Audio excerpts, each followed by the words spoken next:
लेकिन अब भारत का चर्चा हो रहा है जनाब कि राफेल के बाद अब S-400 भी आ गया है और वो भी अब भारत के दिफा को नाकाबिले तस्खीर बना देगा। दिफा तो दूर, अब भारत जो है वो ऑफेंसिव साइड पे भी अगर जाता है तो अब उसको जो है वो अभिनंदन वाली हजीमत नहीं उठाना पड़ेगी। सर नेवी के बारे में कि ब्लू वाटर नेवी है और एयरक्राफ्ट कैरियर बेस्ड नेवी है, जिसका मतलब ही अपने साहिलों से बहुत दूर जाकर अपने जो मुखालफिन है उनको निशाना बनाना है। जो लेटेस्ट इंडक्शन है S-400 की, उसने इन ए वे पावर जो बैलेंस है इस खित्ते में वो तब्दील करके रख दिया। फिर ये अपने बॉर्डर से काफी अंदर तक पाकिस्तान के जो जहाज हैं जब टेक ऑफ करेंगे उनको निशाना बना सकते हैं ये। अच्छा, S-400 is a reality. We need to be cognizant of it. हमारी जो मिलिट्री और पॉलिटिकल लीडरशिप है, एयरफोर्स लीडरशिप है, वो उस पे कॉग्निजेंट जरूर है। पाकिस्तान को खतरात हैं, they are very real and very present danger है पाकिस्तान को। वो क्यों है पाकिस्तान को डेंजर? भारत ये 5 अगस्त 2019 को अगर भारत इसको हजम करने दिया जाएगा तो व्हाट इज नेक्स्ट स्टेप?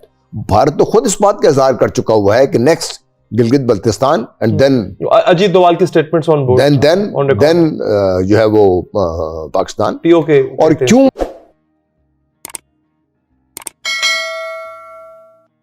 ये एक यूं कह लें कि हम जब इंटरनेशनल अखबार पढ़ते हैं तो इस वक्त चर्चा हो रहा है हर तरफ और वो भरपूर चर्चा किया जा रहा है। अनफॉर्चुनेटली हम उस तरह से इंटरनेशनल न्यूज़पेपर्स में अपनी जगह नहीं बना पाते हैं for all the good reasons.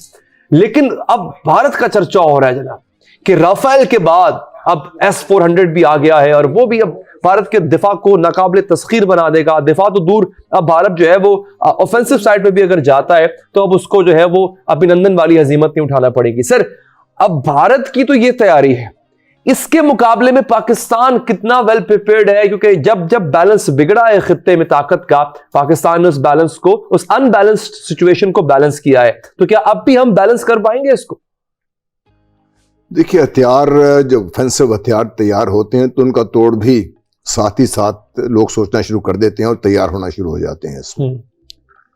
हमें समझने की बात यह है कि भारत का जो ओवरऑल रवैया है वो हमेशा से ही एग्रेसर का और ऑफेंसिव का रहा है। वो जब से भारत मार्ज़ वजूद में आया है उस वक्त से आज तक उसका अगर नक्शा देख लें तो तकरीबन अपने से 40% ज्यादा बढ़ चुका हुआ है। उसकी अगर आप फोर्स कन्फिगरेशन देख लें तो वो डिफेंसिव नहीं है, वो सारी ऑफेंसिव है। नेवी के बारे में कि ब्लू वाटर नेवी है और एयरक्राफ्ट कैरियर बेस्ड नेवी है, जिसका मतलब ही अपने साहिलों से बहुत दूर जाकर अपने जो मुखालफिन हैं उनको निशाना बनाना है। इसी तरीके से जो उनकी ग्राउंड फोर्सेस हैं उनकी स्ट्रेंथ अगर आप देख लें तो वो भी ऐसी ही है और ख़ास तौर पे वो पाकिस्तान के ख़िलाफ़ कन्फिगर की गई है।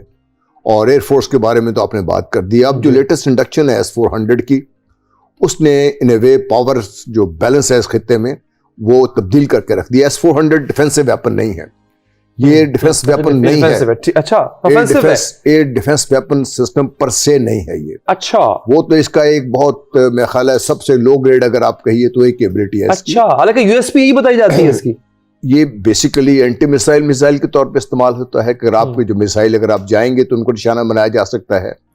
फिर ये अपने बॉर्डर से काफी अंदर तक पाकिस्तान के जो जहाज हैं जब टेक ऑफ करेंगे उनको निशाना बना सकते हैं ये। अच्छा, उस लिहाज से देखिए तो ये एक किस्म का उनकी एयरफोर्स की जो ओवरऑल पावर है उसमें ये ऐड करता है उसको, इस लिहाज से। अच्छा, ठीक है। और यही वजह है कि जब रूस ने इनको मशरकी यूरोप में डिप्लॉय करना शुरू किया था तो अमेरिका ने बहुत स्ट्रांगली इसको रेजिस्ट किया था।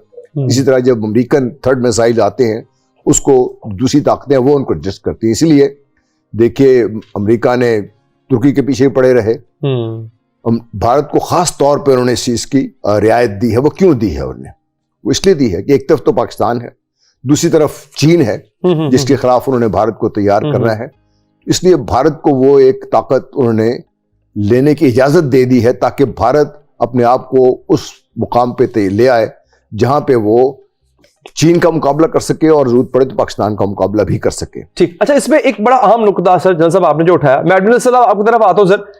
कहा यह जा रहा है कि ये जिस तरह S-400 है और उनके पास उसमें लॉन्ग रेंज मिसाइल्स हैं, इसकी पाकिस्तान के लिए ये तैयारी नहीं है, ये तैयारी चीन के लिए। सारे राफेल की इंडक्शन, S-400 की इंडक्शन, ये तैयारी सारी चीन की है। अब इंडिया का फोकस पाकिस्तान इतना नहीं जितना चीन है। नहीं, हम ये भी तो कह रहे हैं कि हिंदुस्तान हम पे कब्जा करना चाहता है हर वक्त। जी क्या हमें ये जी, नोशन आपका होल्ड क्या करना ख्याल चाहिए? है, मजीद? आपका ये क्या ख्याल है कि भारत ये 5 अगस्त 2019 को अगर भारत इसको हजम करने दिया जाएगा तो what is next step? Bharat तो खुद इस बात का इजहार कर चुका हुआ है कि next Gilgit Baltistan and then Ajit Doval की स्टेटमेंट्स ऑन बोर्ड, देन जो है वो पाकिस्तान। पीओके। और क्यों भारत के अंदर मुसलमानों के खिलाफ इस कदर जहर फैलाया जा रहा है, क्यों वो बात की जा रही है इस पे? हम इस बात को देखिए, should be in the larger context, आपको हमें बात देखनी चाहिए। पाकिस्तान अमन चाहता था, अमन चाहता है, और हमेशा पाकिस्तान की ख्वाहिश रहेगी अमन, क्योंकि पाकिस्तान की जरूरत है अमन। पाकिस्तान की जरूरत इसलिए है कि पाकिस्तान के अवाम को उनके इस हालात से निकाल के ऊपर खड़ लेके आ जाए। उसमें भारत का इस तरह से खुद को वेपनाइज करना किसी के लिए तो है, अब खाली नुमाइश के लिए तो वो नहीं कर रहा ना, मतलब कि कल को वो दिवाली में फोड़ेगा, उनको कहीं ना कहीं तो इस्तेमाल करने होंगे उसके, या किसी को थ्रेट करने के लिए कर रहा है। अब नजर तो हमें सामने दो चीजें आ रही हैं, एक तरफ चाइना, एक तरफ पाकिस्तान है, तो उन दोनों में से किसी एक के लिए तो है। लेकिन जो बात एडमिरल साहब ने कही उस पर भी आप अपनी राय दीजिएगा कि क्या वाकई पाकिस्तान अंडर थ्रेट रहता है? पिछले 70 साल से हमें ये बिल्कुल कहा गया पाकिस्तान की सालमियत को खतरा है, और खतरा हुआ भी, अंदरूनी तौर पे भी, बैरूनी तौर पे भी हुआ। लेकिन सर, क्या ये खाली एक वो वेग किस्म का नैरेटिव है जो बनाया गया है, या वाकई पाकिस्तान को खतरा रहता है, पाकिस्तान की सालमियत को? जो सिक्योरिटी पैराडाइम्स हैं उसके अंदर दो चीजें बहुत इंपॉर्टेंट हैं, एक इंटरनल सिक्योरिटी और एक्सटर्नल सिक्योरिटी। द एलिमेंट जिसको हमें केटर करना चाहिए as military force is more to do with the external threats. Internal security matters एक अपने डोमेन है। अगर हम ये टर्न बाय टर्न लें तो जो एक्सटर्नल सिक्योरिटी थ्रेट अभी जो आपने जिक्र किया है S-400 और एक्विजिशंस के साथ जो इंडियंस ने अभी किए हैं इन द रीसेंट पास्ट, वो अगर हम देखें तो रीजनल सिचुएशन में या जियो स्ट्रेटेजिक जियो पॉलिटिकल सिचुएशन में रीअलाइनमेंट है ब्लॉक्स की। पहले जैसे कोल्ड वॉर में एक डिफरेंट सेट ऑफ ब्लॉक्स थे, डिफरेंट कंट्रीज एक साइड पे, नॉन अलाइन मूवमेंट, इस तरह की चीजें। अब जो है ब्लॉक्स चेंज हो रहे हैं।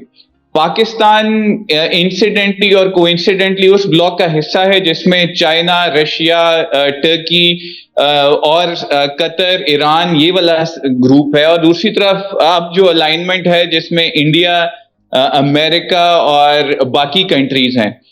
तो बहुत सारे पॉलिटिकल और मिलिट्री लीडर्स इंडिया के, उन्होंने ये काफी दफा जिक्र किया है कि उनकी जंग पाकिस्तान के साथ नहीं है, या उनकी तैयारी अब पाकिस्तान के साथ नहीं है, वो चाइना के साथ है, वो उनका एक्सटर्नल थ्रेट है। सो जो थ्रेट परसेप्शन है वो चेंज होती है with the passage of time, होनी भी चाहिए, क्योंकि there is no such thing as permanent friends nor enemies in international politics. Exactly, it is only a matter of alignment of, बिल्कुल, कन्वीनियंस, और जहां पे आपके नेशनल इंटरेस्ट अलाइन कर जाए वहां पे। So S-400 is a reality, we need to be cognizant of it. हमारी जो मिलिट्री और पॉलिटिकल लीडरशिप है, एयरफोर्स लीडरशिप है, वो उस पे कॉग्निजेंट जरूर है।